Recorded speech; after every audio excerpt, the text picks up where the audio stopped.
بنا کر بھیجے گئے تھے. آپ کی دعوت کو بھی جب رد کر دیا قوم نے تو اللہ تعالیٰ نے ان پر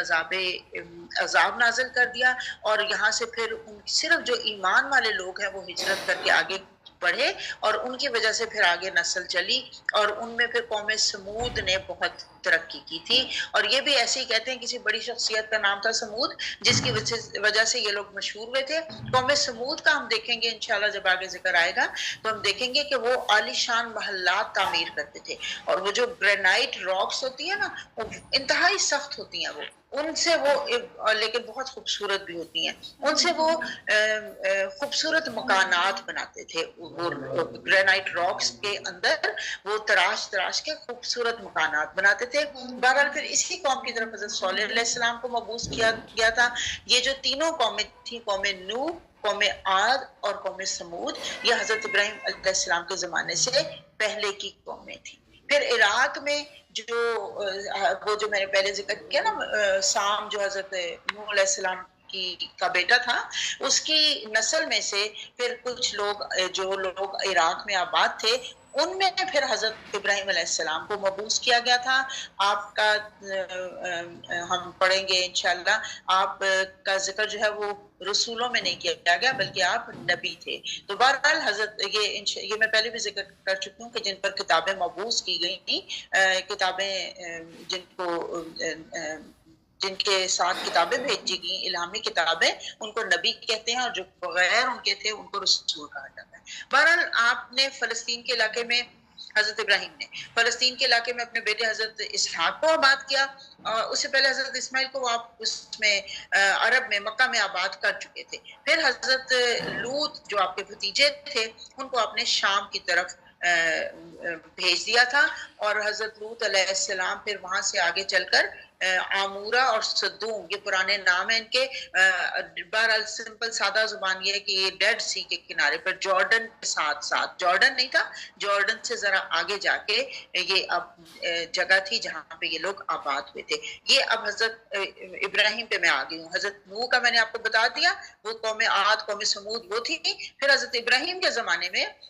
حضرت لوط, ان کے بھتیجے, ان کے بیٹے حضرت اسحاق فلسطین میں, پہلے میں دوبارہ وضاحت کروں, حضرت ابراہیم کے بھتیجے حضرت لوط علیہ السلام جو شام سے آگے کی طرف گئے, عامورہ اور صدوم کی طرف. آپ کے ایک بیٹے حضرت اسحاق علیہ السلام جو فلسطین میں آباد ہوئے, آپ کے ایک بیٹے حضرت اسماعیل علیہ السلام جو کہ مکہ میں آباد ہوئے. تو بہرحال یہ سارے, اور ہاں ایک حضرت ابراہیم کی تیسری بیوی قطورہ سے ایک آپ کی نسل چلی تھی جو کہ قوم مدین کے نام سے مشہور ہوئی تھی, اور اس طرف حضرت شعیب علیہ السلام کو مبعوث کیا گیا تھا. اور ان کے بعد پھر حضرت موسیٰ علیہ السلام کا ذکر پڑھیں گے. حضرت موسیٰ کو مصر میں مبعوث کیا گیا تھا,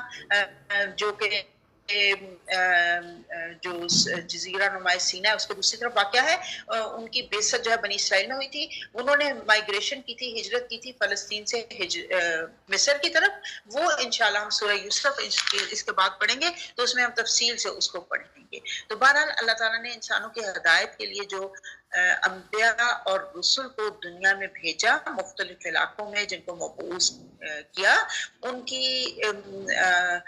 تاریخ بیان کرنا قرآن کا وہ نہیں ہے, اسلوب نہیں ہے, موضوع نہیں ہے, ٹاپک نہیں ہے. قرآن تو کتاب ہدایت ہے, اور ان رسولوں اور ان انبیاء کے واقعات کے ذریعے مجھے اور آپ کو وارن کرنے کے لیے آیا ہے, مجھے اور آپ کو آگاہ کرنے کے لیے آیا ہے کہ ان لوگوں نے جو غلطیاں کی تھیں وہ غلطیاں کہیں تم نہ کرنے لگ جانا. اپنی زندگی کو سوچ سمجھ کے بسر کرنا, اپنی زندگی کے جو ٹارگٹس ہیں, اپنے گولز ہیں, ان کو سوچ سمجھ کے اختیار کرنا. تو یہاں سے ہم شروع کرتے ہیں. امید ہے آپ کو بیک گراؤنڈ ذہن میں آپ کے آ گیا ہوگا. تو ہم شروع کرتے ہیں آیت نمبر 25 کو. وَلَقَدْ, اور البتہ تحقیق, ارسلنا, بھیجا ہم نے, نوح علیہ السلام کو, الی قومہ, اس کی قوم کی طرف, انی, بے شک میں, لکم, تمہارے لیے, نذیر, ڈرانے والا ہوں, خبردار کرنے والا ہوں, وارننگز دینے والا ہوں, مبین, کھلا. حضرت نوح علیہ السلام کو ان کی قوم کی طرف بھیجا گیا تو وہ ان کی قوم وہ اپنی قوم میں سے ہی تھے، الگ کہیں باہر سے آ کے ایک ایلین نہیں تھے، کہیں اور کسی اور ملک سے کسی اور شہر سے آ کے نہیں انہوں نے وہاں پہ شروع کر دی تھی تبلیغ، بلکہ ان ہی میں سے تھے، الا قوم ہی، اللہ تعالیٰ نے یہاں بتا دیا کہ اپنی ہی قوم میں سے تھے، اس لیے کہ لوگ ان کو جانتے تھے، ان کو پتا تھا یہ کیسا شخص ہے، اس نے کیسی زندگی گزاری ہے، تو وہ آ کے ان کو کہہ رہے تھے کہ میں تم کو کھلا ڈرانے والا ہوں۔ وہی پیغام جو حضرت محمد صلی اللہ علیہ وسلم اپنی امت کو دے رہے تھے، وہی پیغام اللہ بتا رہا ہے کہ نوح نے بھی اپنی قوم کو دیا تھا، اور ہر نبی نے یہی پیغام دیا تھا۔ آیت نمبر 26 پہ چلتے ہیں۔ اللہ کیا پیغام دیا تھا؟ پہلے تو یہ جو ہم نے پچھلی آیت میں پڑھا کہ میں کھلا ڈرانے والا ہوں، اور پھر یہ پیغام دیا تھا کہ لا نہیں تعبدو، تم عبادت کرنا الا اللہ، سوائے اللہ کے، تم اللہ کے سوا کسی کی عبادت نہ کرنا، یہ پیغام لے کر آئے تھے۔ انی بے شک میں، اخافو میں ڈرتا ہوں، علیکم تمہارے اوپر، عذاب سے، یومن علیم دردناک عذاب سے، مسلسل دردناک عذاب سے۔ نبی نے یہی پیغام دیا کہ اللہ کو چھوڑ کر کسی اور کی عبادت نہ کرنا۔ مجھے اندیشہ ہے کہ اگر تم کسی اور کو پوجنے لگ گئے اللہ کے سوا، تو ایک بڑے دردناک دن کا عذاب تم پر نازل ہو جائے گا۔ فقالا تو کہا، الملاء سرداروں نے، الذین ان لوگوں میں سے، کفروا جنہوں نے کفر کیا، تو کہا کفر کرنے والے لوگوں کے سرداروں نے، یعنی اس قوم کے جن سرداروں نے کفر کیا تھا، وہ کہنے لگے، من قومی ہی اپنی قوم سے، ماں نہیں، نرا کا ہم دیکھتے آپ کو، الا مگر بشرم ایک انسان، مثلنا ہماری مانند۔ وہ لوگ جو سردار تھے وہ کہنے لگے، وہ لوگ جنہوں نے کفر کا طریقہ اختیار کیا تھا، وہ لوگ جو کفر کی روش اختیار کیے ہوئے تھے، انہوں نے کہا نوح علیہ السلام سے کہ ہم تو آپ کو اپنے ہی جیسا ایک انسان سمجھتے ہیں، ہم تو آپ کو اپنے جیسا ایک انسان کے سوا کچھ نہیں سمجھتے، آپ تو بالکل ہمارے جیسے انسان ہیں، ہم پہ آپ میں کوئی ایسی چیز نظر نہیں آتی کہ جس سے ہمیں پتا چلے کہ آپ اللہ کی طرف سے بھیجے ہوئے پیغمبر، اللہ کی طرف سے بھیجے ہوئے رسول ہیں۔ وہ اب دیکھیے انہوں نے دو شبہات کا اظہار کیا، جو قوم جو سردار کافروں کی قوم کے سردار تھے، انہوں نے دو شبہات کا یہاں پہ اظہار کیا۔ ایک تو وہی کہہ رہے ہیں کہ ہم تمہیں پیغمبر کیسے مان لیں، ہمیں تو شبہ ہے کہ تم پیغمبر، اور دوسرا وہ یہ کہہ رہے ہیں، اب آگے پڑھتے ہیں، پھر میں اس کی وضاحت کرتی ہوں۔ وما نرا کا، اور نہیں ہم دیکھتے آپ کو، اتبع کا کہ پیروی کریں آپ کی، الا الذین سوائے ان لوگوں کے، ہم وہ اراذلنا رذیل ہیں ہم میں سے، بادی الرائی بادیا ظاہری اور رائے نظر میں، ظاہری نظر میں وہ لوگ جو ذلیل ہیں، وہ جو حقیر ہیں، وہ جو رذیل ہیں ہم میں سے، ہم تو انہی کو تو آپ کی پیروی کرتے ہوئے دیکھ رہے ہیں۔ یعنی اب دو ان کو آپ کے حضرت نوح علیہ السلام کا جو پیغام تھا، اللہ کی طرف بلانے کی جو دعوت دے رہے تھے، اس کے اوپر وہ لوگ کہتے ہیں دو باتیں ہیں جن کی وجہ سے ہمیں شک ہے آپ کی بات پر۔ نمبر ایک یہ کہ آپ ہمارے جیسے انسان ہیں، آپ کو پیغمبر لگتے ہی نہیں۔ پیغمبر ان کے خیال میں پیغمبر کے کوئی پر ہونے چاہیے تھے، پیغمبر کے سر پہ کوئی تاج ہونا چاہیے تھا، پیغمبر کو اڑنے کی صلاحیت ہونی چاہیے تھی، پیغمبر کے ساتھ خزانے اترنے چاہیے تھے، ارد گرد باڈی گارڈز کھڑے ہونے چاہیے تھے، کچھ اس قسم کا تصور تھا ان کے ذہنوں میں۔ انہوں نے کہا ہم تو آپ کو، آپ ہمارے جیسا انسان، ہمارے جیسے کپڑے پہنتے ہیں، ہمارے جیسا کھانا کھاتے ہیں، ہماری جیسی باتیں کرتے ہیں، آپ میں پیغمبر کی کیا خصوصیت، ہمیں تو کچھ نظر نہیں آ رہے۔ ایک شک۔ دوسرا شک یہ کہ آپ کی پیروی تو وہ لوگ کر رہے ہیں جو کہ ہماری نظر میں رذیل ہیں، جو کہ را زا لام اس کا روٹ ہے، رزل ہوتا ہے کمتر، حقیر، تو آپ تو ہم میں سے آپ کی پیروی تو وہ لوگ کر رہے ہیں جن کو ہم بادی اور رائی ظاہری طور پر رذیل سمجھتے ہیں، وہ ہمیں کوئی بہت عمدہ انسان نظر نہیں آتے، وہ تو ہمیں چھوٹے لوگ نظر آتے ہیں۔ وَمَا نَرَا، اور نہیں ہم دیکھتے، لَكُمْ آپ کے لیے، عَلَيْنَا اپنے اوپر، مِن فَضْلٍ کوئی فضل، بلکہ نَظُنُّكُمْ ہم تو گمان کر رہے ہیں آپ کے بارے میں، کاذبین کہ آپ جھوٹے ہیں، نَظُنُّكُمْ نہ ہم ظن گمان کر رہے ہیں، تم آپ کے بارے میں، ہم تو آپ کے بارے میں گمان کر رہے ہیں کہ آپ جھوٹے ہیں۔ استغفر اللہ العظیم۔ وہ کہتے ہیں دنیا پرست لوگ تھے نا، کہ دنیا کی چیزوں کو بہت اہمیت دیتے تھے، اور کوئی بھی چیز اختیار کرنے سے پہلے سوچتے تھے کہ اس کو قبول کرنے سے ہمیں دنیاوی طور پر فائدہ ہوگا یا نقصان ہوگا۔ وہ لوگ جو دنیا کو پریفرنس دیتے تھے، دنیاوی طور پر بڑا بننا چاہتے تھے، وہ کمزور لوگوں کو کوئی امپورٹنس نہیں دیتے تھے۔ ان کی نظر میں یہ کوئی بڑی چیز نہیں تھی، کوئی اگر ایمان میں مضبوط تھا، اخلاق میں مضبوط تھا، ان کی نظر میں تو مال و دولت والا سب سے بڑھ کر تھا۔ دنیاوی طور پر، مالی طور پر جو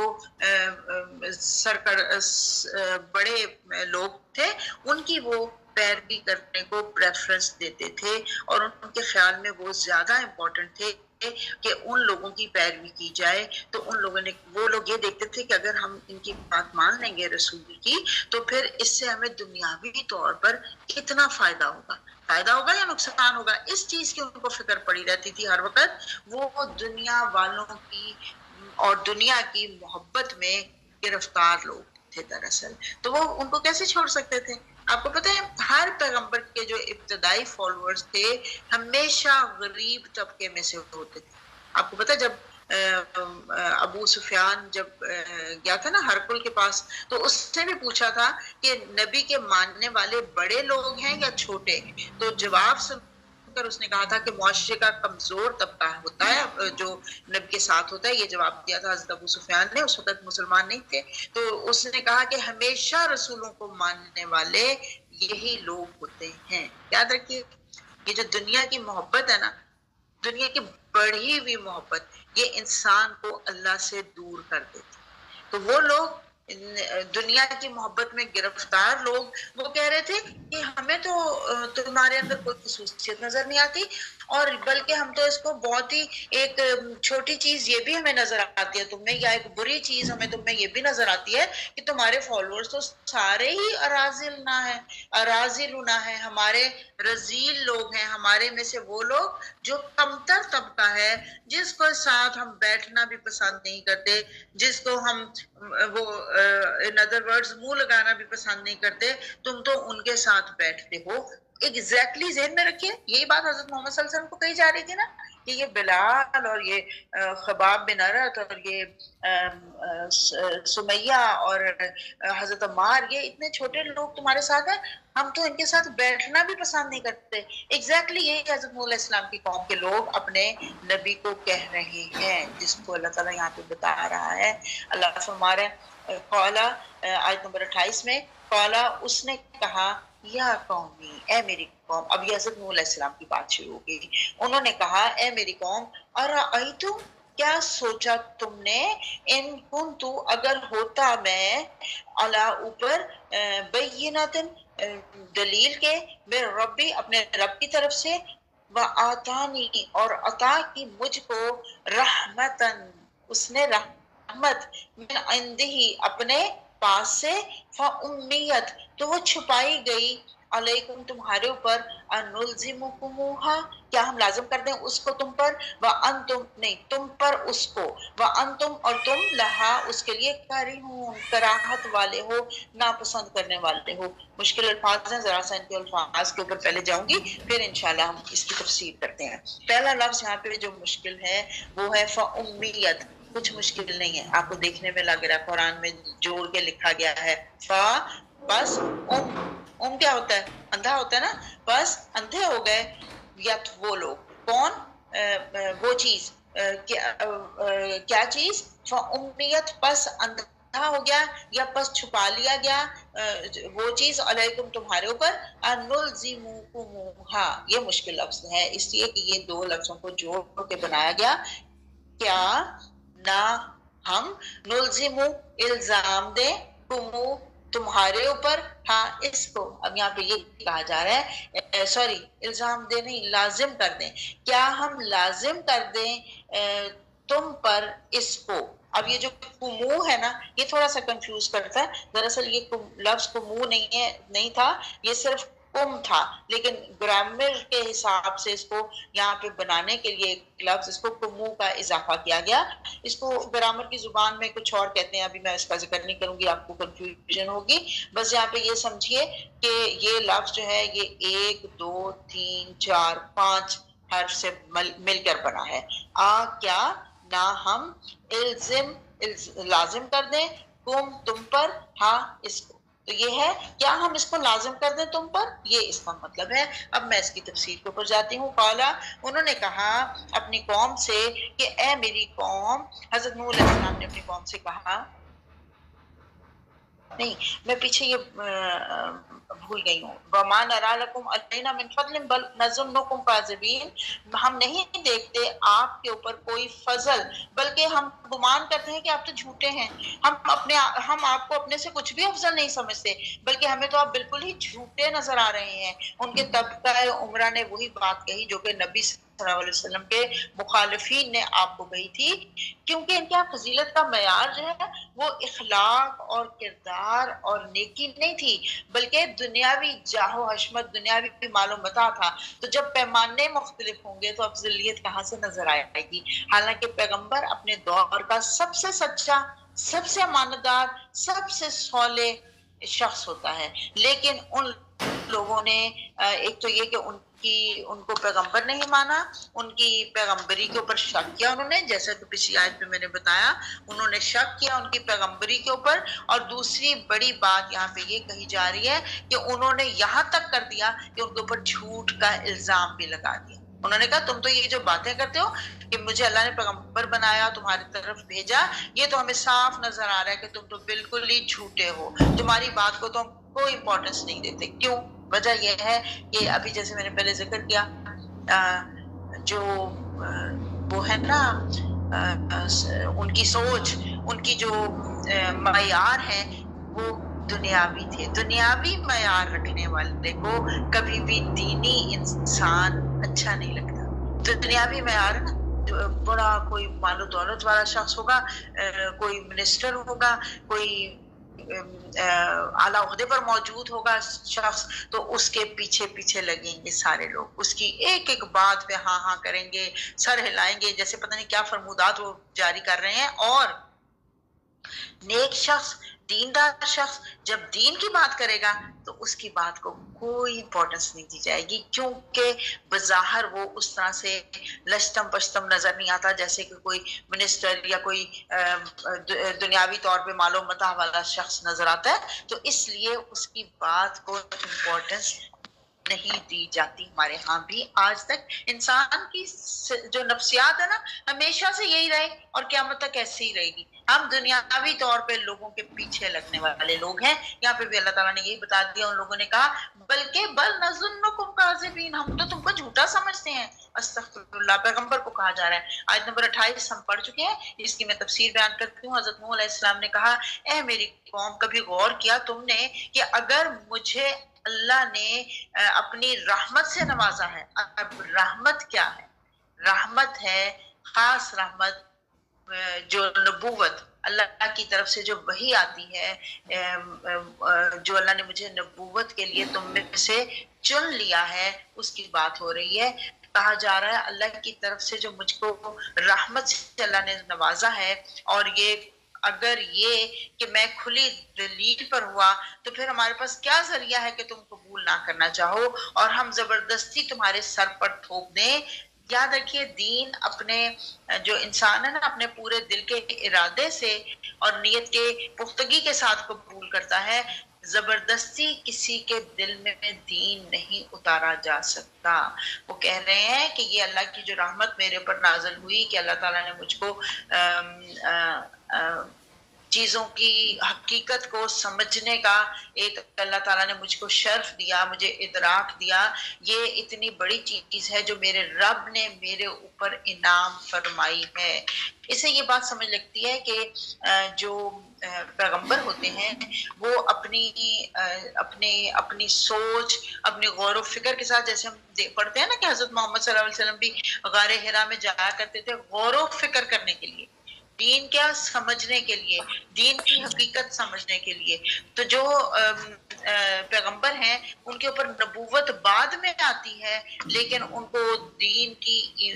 ایمان کی جو حقیقت ہے اس تک وہ پہلے پہنچ جاتے ہیں، اللہ تک رسائی ان کی پہلے ہو جاتی ہے، لیکن پہچان نہیں ہوتی اللہ کی۔ پھر وہ نبوت آتی ہے تو ان کو پہچان ہوتی ہے۔ یہاں پہ بھی یہی سب بتا رہے ہیں وہ کہ اللہ نے مجھ کو پہلے علی بینۃ من ربی، دلیل پر میں اپنے رب کی طرف سے، دلیل کیا ہے؟ وہ جو انہوں نے سوچ کے سیدھا رستہ اختیار کیا تھا، اپنی زندگی میں کبھی کوئی غلط کام نہیں کیا تھا، وہ ان کی دلیل تھی، ان کی سوچ تھی، جس کی وجہ سے پھر اللہ تعالیٰ نے ان کو اپنی رحمت سے نواز دیا، اپنی نبوت سے نواز دیا۔ حضرت نوح علیہ السلام کہہ رہے ہیں کہ اگر مجھے اللہ تعالیٰ نے یہ اپنی رحمت سے من عندہ اپنی طرف سے فامیت، تو وہ چھپائی گئی علیکم تمہارے اوپر، وہ جو مجھ کو نبوت سے رحمت سے نوازا ہے، تمہاری آنکھیں اس سے اندھی ہو گئی ہیں، یہ کہا جا رہا ہے۔ اور کیا ہم لازم کر دیں تم پر اس کو، اور جبکہ تم اس کو ناپسند کرتے ہو؟ یعنی میرا کام یہ نہیں ہے کہ میں زبردستی تمہیں اس کے اوپر لے کر آؤں، میرا کام تو یہ ہے کہ میں تمہیں اس کے بارے میں آگاہ کروں، تمہیں بتاؤں۔ اگر تم لوگوں کو وہ بات پسند آ رہی ہے تم اس کو قبول کر لو، اگر پسند نہیں آ رہی تو میں اس کو زبردستی تمہارے سر پر تھوپ نہیں سکتا، میں اس کو زبردستی تمہارے اوپر تھوپنا نہیں چاہتا، تو میں مجبور نہیں کرنا چاہتا کہ تم اللہ کو اپنا معبود مانو اور مجھے اس کا رسول مانو۔ گویا کہ یہ تو دل کے ارادے سے، یہ تو دل کی خوشی سے کرنے کے کام ہے۔ یاد رکھیے اللہ ہدایت صرف اس کو دیتا ہے جو ہدایت لینا چاہتا ہے۔ تو اب آ گیا سامنے، روشن ہو گیا، کھلی دلیل کے ساتھ پیغمبر کہہ رہا ہے، لیکن جو نہیں مانے گا وہ اپنا ہی نقصان کرے گا۔ آیت نمبر 29 پڑھتے ہیں، وَيَا قَوْمِ، اور اے میری قوم، لا نہیں، اسألکم، میں سوال کرتا تم سے۔ یاد رکھیے بہت دفعہ وضاحت کر چکی ہوں، ابھی اس آیت میں بھی آپ، اس رکوع میں بھی آپ بار بار دیکھیے گا کہ جو ہے عام طور پہ میں کے لیے استعمال ہوتا ہے، لیکن آگے پڑھتے ہیں، لا نہیں، اسألکم، میں سوال کرتا تم سے، 3 الفاظ ہیں، علیہ، اس پر، مالن، کسی مال کا، میں تم سے اس کے اوپر کوئی مال نہیں تم سے مانگتا، ان بے شک، نہیں سوری، ان نہیں، اجریہ، میرا اجر، الا مگر، اللہ، اللہ کے اوپر۔ یہاں پہ یا جو ہے وہ میرا کے لیے آ رہی ہے، اجر کا لفظ اجر ہی ہے، وہ الف جو ہے وہ میں کا ترجمہ نہیں ہے اس کا، بلکہ جو آخر میں چھوٹی یا ہے، چھوٹی یا ہوتی ہے، بعض جگہوں پہ زیر ہوتی ہے، اس کا مطلب ہوتا ہے میرا۔ تو یہاں پہ اجریہ، میرا اجر، مگر، اللہ، اللہ کے اوپر، وما، اور نہیں، انا، میں، بطوردی، پھینکنے والا، دور کرنے والا، الذین، ان لوگوں کو، آمنو، جو ایمان لانے والے ہیں، انہم، بے شک وہ، ملاقات کرنے والے ہیں، ربہم، اپنے رب سے، ولکنی، اور لیکن میں، اب یہ چھوٹی ہے میں کے لیے، ولکنی، اور لیکن میں، اراکم، دیکھتا ہوں تم کو، قومن، ایک ایسی قوم، تجہلون، جو جہالت برت رہی ہے۔ حضرت نوح کہہ رہے ہیں کہ میں تم سے کوئی مال نہیں مانگتا جو میں تم کو پیغام دے رہا ہوں، اور یہ وہی بات ہے جو ہر نبی نے کہی، وہی پیغام ہے جو حضرت محمد صلی اللہ علیہ وسلم نے بھی کہا کہ میں تم سے اس کام کا کوئی اجر نہیں مانگتا، میرا اجر تو اللہ کے ذمہ ہے، اور میں ایمان لانے والوں کو دور بھی نہیں پھینک سکتا۔ توردی ہم دوبارہ بھی پڑھیں گے، تورد ہوتا ہے پھینکنا، دور کرنا۔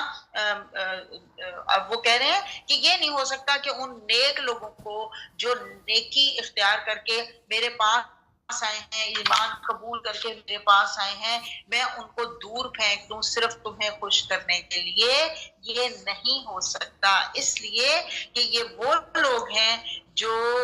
اپنے رب سے ملنے والے ہیں، اور دراصل ان کو اپنے رب کی ملاقات کا یقین ہے، اس لیے میں ان کو تم سے دور نہیں پھینک سکتا. یعنی جو ایمان ان کو نصیب ہو چکا ہے وہ تمہیں نصیب نہیں ہوا. دراصل ان ادر ورڈز وہ یہ سمجھا رہے ہیں ان کو کہ میں ان کو سچے مومنین کی وجہ سے ان لوگوں کو جو دین کے اوپر جمے ہوئے ہیں، ان لوگوں کو جو دین کا رستہ اختیار کیے ہوئے ہیں، مجھے اس سے کوئی فرق نہیں پڑتا کہ وہ کوئی مالدار طبقہ ہے یا اراذلنا ہے، وہ ہمارے رذیل لوگ ہیں، کمتر لوگ ہیں، حقیر لوگ ہیں، مجھے اس سے فرق نہیں پڑتا، کیونکہ میں نے کوئی اس کے بدلے میں کوئی ریوارڈ نہیں لینا ان لوگوں سے، میں نے کوئی بدلہ نہیں لینا، میں نے اس کے فیس نہیں لینی کوئی اس کام کی ان سے. اس لیے مجھے اس سے کوئی فرق نہیں پڑتا کہ وہ عمراء میں سے ہیں یا غرباء میں سے ہیں. میرا کام اللہ کا پیغام پہنچا دینا ہے، جو میں پوری کوشش کر رہا ہوں پیغام پہنچ جائے لوگوں تک، اور مجھے اس سے کوئی فرق نہیں پڑتا. سورہ کہف میں اللہ تعالیٰ نے حضور صلی اللہ علیہ وسلم کو بھی یہی نصیحت کی کہ آپ اپنے آپ کو ان لوگوں کے ساتھ جمائے رکھیں اور آپ کی نگاہیں ان سے تجاوز نہ کریں جو صبح و شام اللہ کو پکارتے ہیں اور جو اللہ کی رضا چاہتے ہیں. کیونکہ عمومی طور پہ انسانی نفسیات یہ ہے کہ جو دنیاوی طور پر کمزور لوگ ہوتے ہیں نا، ان کو زیادہ اہمیت نہیں دی جاتی. تو یہاں پہ اللہ نے بتا دیا، حضرت محمد صلی اللہ علیہ وسلم کو نصیحت کر دی، اور مجھے اور آپ کو بھی یہ نصیحت کر دی کہ کبھی لوگوں کی مالی حیثیت کو نہ دیکھیں جب دین کا کام کر رہے ہوں، کیونکہ آپ کا مقصد لوگوں سے مال ٹورنا نہیں ہونا چاہیے، بلکہ لوگوں تک اللہ کا پیغام پہنچا کے اللہ والوں میں اضافہ کرنا ہمارا مقصد ہونا چاہیے. اللہ تعالیٰ ہمیں اس میں قبول فرمائے اور ہمیں اس کی توفیق دیتا رہے. آیت نمبر 30 پہ چلتے ہیں. وَيَا قومی، اور اے میری قوم، من کون ینصرونی میری مدد کرے گا، من اللہ اللہ سے، ان اگر توردتہم میں دور پھینک دوں ان کو. وہی لفظ پیچھے ہم نے ابھی تورد ہی پڑھا تھا، طارد اصل لفظ ہے. میں اگر دور پھینک دوں ان کو، افلا تذکرون، کیا تم نصیحت حاصل کرتے ہو. نوح علیہ السلام اپنی قوم سے سوال کر رہے ہیں کہ اگر میں ان لوگوں کو ان کا حق نہ دوں تو مجھے اللہ کی پکڑ سے کون بچا سکے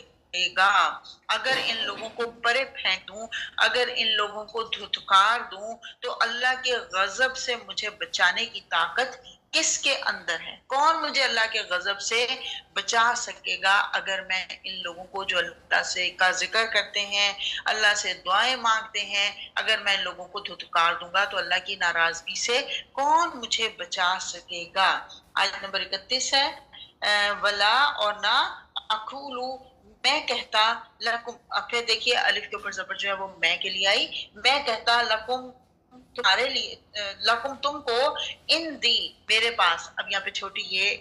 یا جو ہے وہ میرے لیے آ رہی ہے. ان دی میرے پاس، خزائن اللہ خزانے ہیں اللہ کے، ولا، اور نہ، عالم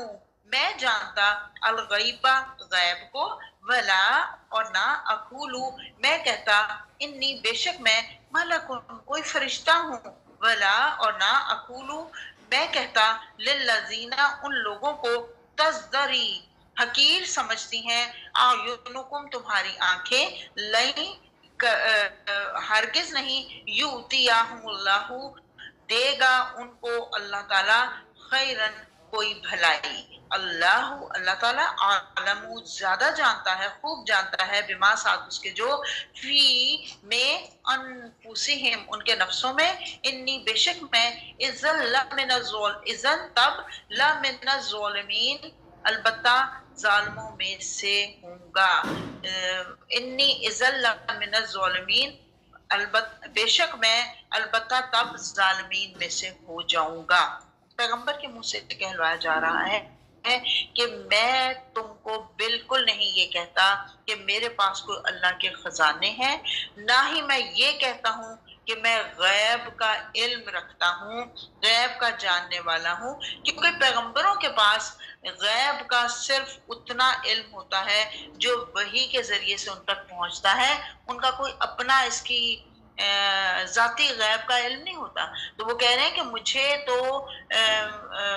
اللہ تعالیٰ نے اتنا غیب کا علم دیا ہے جتنا اللہ نے چاہا. تم مجھ سے جو غیب کی خبریں پوچھتے ہو اور عجیب عجیب سوال کرتے پیغمبروں کے پاس آ کے. ایک تو یہ بھی کہا کرتے تھے کہ آپ کے پاس خزانے کیوں نہیں ہیں؟ اور اس کے علاوہ یہ بھی کہا کرتے تھے کہ آپ ہمیں بتائیں کہ فلاں شخص جو ہے وہ کون ہے، اس کا باپ کون ہے، فلاں کے جو گھر میں وہ بیٹا ہوگا کہ بیٹی ہوگی، فلاں کی جو وہ اونٹ ہے، وہ اونٹنی جو ہے وہ بچہ دے گی، وہ نر ہوگا یا مادہ ہوگا. اس طرح کے سوالات کے رسولوں سے کیے جاتے تھے. تو ان کی یہاں پہ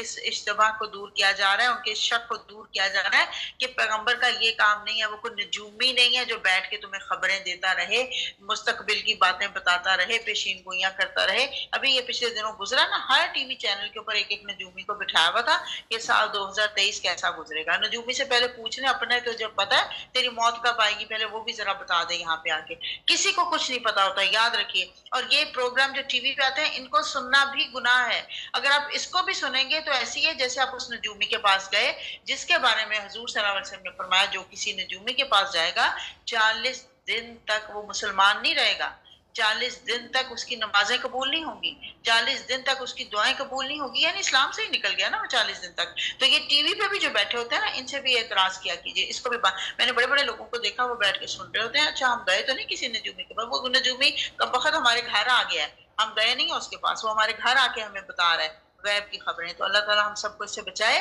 پیغمبر کو غیب کی خبریں نہیں دی گئیں الا ماشاء اللہ، سوائے اس کے جو اللہ نے چاہا. تو یہاں پہ بھی یہی بتایا جا رہا ہے کہ میرا یہ کام نہیں کہ میں تمہیں غیب کی خبریں دوں. اور ساتھ ہی کہہ دیا گیا اور نہ ہی میں یہ کہتا ہوں ولا اقول، نہ ہی میں یہ کہتا ہوں انی ملکن کہ میں فرشتہ ہوں. یہ وہ لوگ جو یعنی تم لوگ جو مجھے میرے اندر کچھ ما فوق الفطرت خوبیاں دیکھنا چاہتے ہو تو اس کو اپنے دماغوں کو درست کر لو. یہ کہہ رہے ہیں پیغمبر میں کوئی فرشتہ بھی نہیں ہوں. یہ ان لوگوں کے لیے کہ جو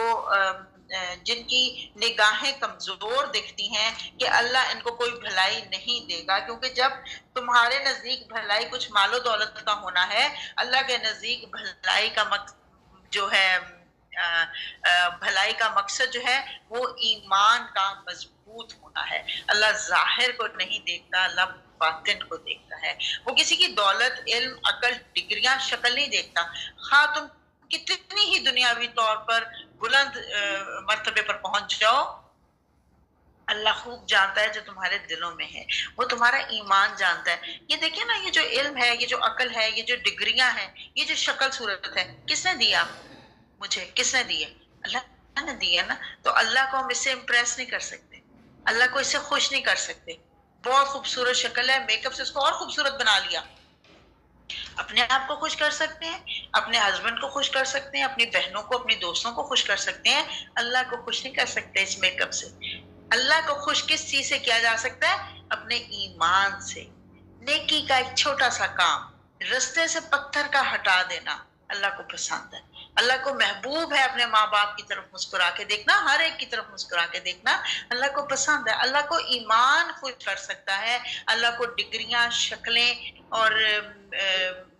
علم اور عقل، یہ چیزیں اللہ کو خوش نہیں کر سکتی. تو ان کے اوپر اتنی محنت کرنے کی ضرورت نہیں. کریں ویسے وہ اس کے لیے بھی کریں، لیکن زیادہ محنت کرنے کی ضرورت ہے، اپنے ایمان کو بڑھانے کی کوشش کرنی چاہیے. تو یہاں پہ بتایا جا رہا ہے نبی کے ذریعے سے کہ ولا اقول، اور نہیں میں کہتا، للذین، ان لوگوں کے لیے، تصدری، تم حقیر سمجھتے ہو، اعینکم، تمہاری آنکھیں، لن یؤتیہم اللہ خیرا، کہ اللہ ان کو کوئی بھلائی دے گا. تم سمجھتے ہو ان کو کوئی بھلائی نہیں ملے گی. یہ جو جن کے پاس 2 جوڑے 3 جوڑے کپڑوں کے ہیں اور بس وہی بیچارے دھو دھو کے پہن رہے ہیں، اور جن کے پاس کوئی بڑی گاڑی نہیں ہے، اور جو پبلک ٹرانسپورٹ پہ سفر کرتے ہیں، تو یہ لوگ تو کوئی خاص امپورٹنس کے قابل نہیں ہیں. تم یہ سمجھتے ہو، تمہاری نگاہیں ان کو حقیر سمجھتی ہیں. وہ کہتے ہیں اگر میں ایسا کروں گا تو میں ظالموں میں شمار ہوں گا. ایمان لانے والوں کو حقیر سمجھنا کسی مومن کا طریقہ نہیں ہے. یاد رکھیے، نیکی اور تقوی والے اگر دنیاوی طور پر، دنیاوی اعتبار سے کمزور بھی ہوں، تب بھی ان کو حقیر سمجھنا نیک لوگوں کا. ابھی ہم نے پچھلے رکوع میں پڑھا تھا نا، اخبتوا الی ربہم، ان کا طریقہ نہیں ہوتا، ان کا شیوا نہیں ہوتا. اخبتو یاد ہے، آپ بھول گئے ہوں گے 2 ہفتے کی چھٹیاں گزار کے آئے ہیں. اخبتو اخبات سے میں نے بتایا تھا کمٹمنٹ کو کہا جاتا ہے. اخبتو وہ لوگ جو اللہ سے کمٹڈ ہوتے ہیں، وہ اللہ والوں کو چاہے وہ دنیاوی طور پہ کتنے بھی کمزور ہوں ان کو حقیر نہیں سمجھتے، بلکہ ان کے لیے ان کے دلوں میں محبت ہوتی ہے. جس کے دل میں اللہ کی محبت ہوگی نا، اس کے دل میں اللہ والوں کی بھی محبت ہوگی. اس کا معیار یہ ہے کہ کون میرے رب کا وفادار ہے. اصل محبت جو ہوتی ہے نا، یاد رکھیے، نظریے کی محبت ہوتی ہے. دیکھیے انصار اور مہاجرین کی جو مواخات قائم ہوئی تھی، اس میں سٹیٹس نہیں دیکھے گئے تھے، اس میں اللہ کے نبی صلی اللہ علیہ وسلم نے خود ہی جوڑ دیا، تم فلاں کے بھائی ہو، تم فلاں کے بھائی ہو. تم یہ نہیں کہا اچھا دکھاؤ تم اپنا بینک بیلنس، اچھا تمہارا اتنا ہے، اس کے برابر جس کا بینک بیلنس ہوگا اس کو اس کا بھائی بنایا جائے گا. ایسا نہیں کیا گیا. جس کو حضور صلی اللہ علیہ وسلم نے دوسرے بھائی کا بھائی بنا دیا، وہ پوری طرح سے اس کے ساتھ جڑ گیا. تو یہاں پہ وہی اللہ تعالیٰ ہم سے چاہتا ہے، اللہ کا تقاضا بھی یہی ہے کہ ایمان والے ایک دوسرے سے جڑ جائیں. ایمان والے کبھی ایک دوسرے کا یہ نہ دیکھیں کہ فلاں کے پاس کتنے جوڑے ہیں. ہم عورتوں کی کمزوری، فلاں کے پاس کتنے جوڑے ہیں، جس کے پاس زیادہ جوڑے ہیں، جس کے پاس زیادہ اچھی گاڑی ہے، جس کے پاس زیادہ اچھا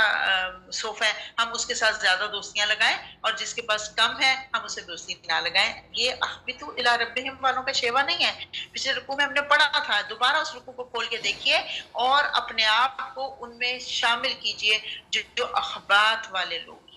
جو اخبتو الی ربہم والے لوگ ہیں، اس کے اندر شامل کرنا ہے ہم نے، زور لگانا ہے ہم نے کہ ہم ان لوگوں میں شامل ہو جائیں جو پوری طرح اللہ تعالیٰ سے کمیٹڈ ہوتے ہیں، اللہ کے دین سے کمیٹڈ ہوتے ہیں، قرآن سے کمیٹڈ ہوتے ہیں، جن کی کمٹمنٹ اللہ اور اس کے دین کو پھیلانا ہوتا ہے. اللہ تعالیٰ مجھے اور اس میں شامل، آپ کو اس میں شامل کرے. اللہم اجعلنا منہم. تو بہرحال میں بات کر رہی تھی کہ نظریے کی محبت اصل محبت ہوتی ہے. نبی کے منہ سے کہلا دیا گیا کہ اگر میں نے ان لوگوں کو حقیر سمجھا، انی اذا لمن الظالمین، تو بے شک میں ظالموں میں شامل ہوں گا. قالو، انہوں نے کہا، یا نوح،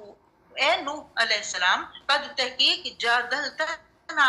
جھگڑا کیا تو نے ہم سے. جدل ہوتا ہے نا، اردو میں بھی ہم استعمال کرتے ہیں جنگ کو، جدل کہتے ہیں جھگڑے کو. تو وہی روٹ ہے اس کا، جیم دال لام، جدل. جھگڑا کیا تو نے ہم سے، تو نے نہ ہم سے، فاکثرتا، پھر کثرت سے کیا. صرف چھوٹا موٹا جھگڑا نہیں کیا، بڑی کثرت سے تم نے جھگڑا کیا. جدالنا، جھگڑا ہم سے. فاتنا، پس لیا، بما، ساتھ اس کے جو، تعیدنا، تو وعدہ کرتا ہے ہم سے، تو دھمکی دیتا ہے ہم کو، ان کنتا، اگر ہے تو، من الصادقین، سچوں میں سے. انہوں نے کہا اے نوح، تو نے ہم سے بہت جھگڑا کیا، بہت بحث مباحثہ کیا، یعنی دین کی بات کو سمجھانا ان کی نظروں میں جھگڑا تھا. تو انہوں نے کہا کہ تو نے تو نوح ہمارے ساتھ بہت ہی جھگڑا کر لیا، تو نے تو ہمارے ساتھ بہت بحث مباحثہ کر لیا، تو نے تو بہت جھگڑا کر لیا. اب یہ وہ جو حضرت نوح علیہ السلام کی تمام باتیں جو ہیں علمی، عقلی، منطقی سطح پر ان کا کوئی جواب ان لوگوں کے پاس نہیں تھا، تو خامخواہ کی ضد اور ہر دھرمی پر اتر آئے کہ بس بس بہت ہو گیا بحث مباحثہ، آپ چھوڑیں ان دلیلوں کو اور چھوڑیں ان کی باتوں کو، بس اب آپ یہ کریں کہ وہ عذاب جس کی آپ ہمیں دھمکی دے رہے ہیں وہ ہمارے اوپر نازل کروا ہی دیں اگر آپ سچے ہیں. گویا کہ وہ کہہ رہے ہیں کہ اگر تم سچے ہو اے نوح علیہ السلام تو وہ عذاب ہم پر لے آؤ جس کی کہ تم ہمیں دھمکیاں دے رہے ہو. قولا، انہوں نے کہا، انما، بے شک، یاتیکم، لے آئے گا تمہارے پاس بھی ہی ساتھ اس کو، اللہ انشاء، جب چاہے گا، انشاء، اگر چاہے گا. وما، اور نہیں، تم بھی معجزین، عاجز کرنے والے. حضرت نوح علیہ السلام کہہ رہے ہیں، پیغمبر کہہ رہے ہیں، اللہ ہی جب چاہے گا تو یہ عذاب تمہارے اوپر لے آئے گا. یہ میرے اختیار میں نہیں ہے، یہ اللہ کے اختیار میں ہے، لیکن وہ جب چاہے گا اور اگر چاہے گا تو وہ سزا کو لے آئے گا. لیکن اگر وہ لے آئے گا تو اس کو پھر کوئی روکنے والا نہیں ہوگا. یہ اللہ کی مشیت ہے کہ جب بھی وہ چاہے عذاب میں مبتلا کر دے جس کو چاہے. پھر تم اس کے خلاف بند نہیں باندھ سکو گے، پھر تم اس کو روک نہیں سکو گے، تمہاری اتنی اوقات نہیں ہے. ولا، اور نہ، آیت نمبر 34 ہے، ولا، اور نہ، ینفعکم، فائدہ دے سکتی تم کو، نصحی، میری نصیحت، میری خیر خواہی تم کو میری نصیحت کوئی فائدہ نہیں دے سکتی ان اگر اردت میں چاہوں ان یہ کہ انصحا میں خیر خواہی کروں لکم تمہارے لیے ان کان اللہ اگر ہے اللہ تعالیٰ یریدو چاہتا ان یہ کہ یغویکم اغوا کر لے تم کو بھٹکا دے تم کو اغوا جو ہے نا اسی سے وہی ہے اس کا اردو میں جو ہم استعمال کرتے ہیں یغویکم بھٹکا دے تم کو ہوا وہ ربکم رب ہے تمہارا وَإِلَيْهِ اور اسی کی طرف ترجعون تم سب کو لوٹ کر جانا ہے کہہ رہے ہیں حضرت نوح علیہ السلام کہ میری نصیحت میری خیر خواہی تمہیں فائدہ نہیں دے سکتی نہیں دے گی اگر میں چاہوں بھی کہ تمہاری کوئی خیر خواہی کروں اگر اللہ ہی چاہے کہ تمہیں بھٹکا دے اور اگر وہی یہ ارادہ کر دے کہ تمہیں بھٹکانا ہے تو پھر میرا کچھ بھی تمہارے لیے سمجھانا فائدہ مند نہیں ہو سکتا کیونکہ اس لیے کہ تم سب کو لوٹ کر اللہ کی طرف جانا ہے جہاں سب جزا اور سزا کا فیصلہ ہو جائے گا سوال یہ ہے کہ اللہ ان لوگوں کو کیوں بھٹکانا چاہتا ہے اللہ ان کو کیوں ہدایت نہیں دینا چاہتا ان کو کیوں نہیں بچانا چاہتا جواب یہ ہے کہ جب کوئی چیز کسی وقت کوڑے میں پھینکی جاتی ہے نا اس وقت پھینکی جاتی ہے جب وہ بالکل ردی ہو جاتی ہے مثلاً آپ جو جوس کا ڈبہ ہے جب وہ بالکل خالی ہوتا ہے تو آپ اس کو بن میں پھینک دیتے ہیں چاہے پیکنگ جتنی بھی خوبصورت ہو لیکن وہ بیکار ہو چکا ہوتا ہے ڈبہ ہمارے لیے تو ہم اس کو پھینک دیتے ہیں جب کوئی چیز اپنی افادیت کھو دیتی ہے جب کوئی چیز خیر سے خالی ہو جاتی ہے تو وہ ٹھوکروں پر آ جاتی ہے اس کو بن میں پھینک دیا جاتا ہے اس کو ردی میں پھینک دیا جاتا ہے بالکل ایسے ہی جب کوئی انسان بالکل خیر سے خالی ہو جاتا ہے اس کے اندر خیر کو جذب کرنے کی کوئی صلاحیت نہیں رہتی تو اس کو کباڑ خانے میں پھینک دیا جاتا ہے وہ ہدایت کے قابل نہیں ہوتا اس کے اندر ہدایت لینے کی تڑپ نہیں رہتی نا تو وہ بالکل خیر سے خالی ہو جاتا ہے پھر اس کو ٹھوکروں پر رکھ لیا جاتا ہے جیسے مردہ انسان کو زمین کے اندر دفن کر کے آتے ہیں نا کبھی اور کیا آپ نے کتنے پیارے رشتے ہوتے ہیں لیکن جب روح نہیں رہی انسان خالی ہو گیا نا بس خالی چیز دنیا میں کسی فائدے کی نہیں ہے اس خالی چیز کو پھر آنکھوں سے دور کر دیا جاتا ہے بالکل ایسے ہی انسان زندہ انسان چاہے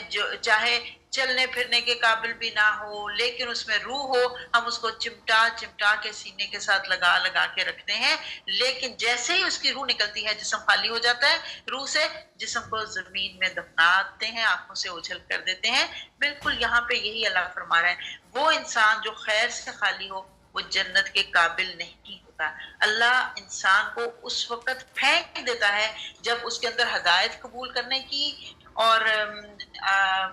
جو بھلائی قبول کرنے کی کوئی خوبی باقی نہیں رہتی تو اللہ اس کو دھتکار دیتا ہے یہاں پہ یہی سمجھایا اللہ نے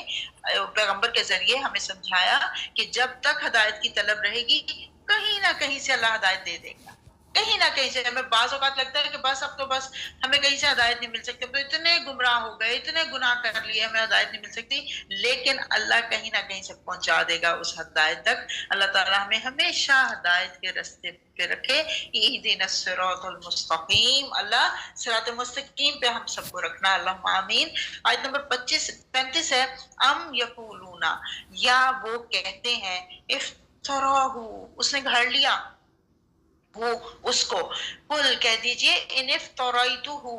اگر میں نے گھڑ رکھا ہے اس کو فعلیہ تو میرے اوپر ہے میرے ذمہ ہے اجرامی میرا گناہ